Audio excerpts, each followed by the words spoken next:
মার্কিন president Donald ট্রাম্পের দ্বিতীয় মেয়াদকালে দেশটিতে অনুষ্ঠিত প্রথম বড় তিনটি নির্বাচনে ডেমোক্র্যাটরা বিপুল জয় পেয়েছে। যদিও এই নির্বাচনে ট্রাম্পের নাম ছিল না, তবুও তাকে একজন অদৃশ্য প্রার্থী হিসেবে গণ্য করা হচ্ছিল। সিএনএন এর বিশ্লেষণ অনুযায়ী ট্রাম্পের দ্বিতীয় মেয়াদে প্রথম বড় রাজনৈতিক পরীক্ষামূলক এই নির্বাচনে তিনি হেরে গেছেন।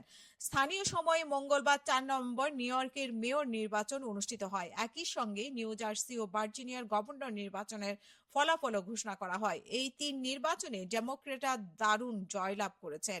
নিউ ইয়র্কের মেয়র নির্বাচনে ডেমোক্রেটিক পার্টির প্রার্থী জোহরান মামদানি জয় হয়েছে এবং তিনি 111তম নিউ ইয়র্ক সিটি মেয়র হিসেবে নির্বাচিত হয়েছেন।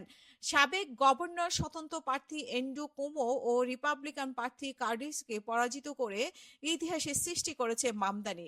এর সঙ্গে তিনি নিউ ইয়র্ক শহরের প্রথম মুসলিম মেয়র, প্রথম দক্ষিণ এশীয় বংশোদ্ভূত ও আফ্রিকায় জন্মগ্রহণকারী মেয়র এবং এক শতাব্দীর মধ্যে সর্বকনিষ্ঠ মেয়র নির্বাচিত হয়েছেন। ট্রাম্প আগেই হুমকি দিয়ে রেখেছিলেন, মামদানির মতো একজন ব্যক্তি মেয়র নির্বাচিত হলে তিনি নিউ ইয়র্কের জন্য কেন্দ্রীয় তহবিল আটকে দেবেন। তিনি মামদানির অবৈধ অভিবাসী বলেও সন্দেহ প্রকাশ করেছিলেন।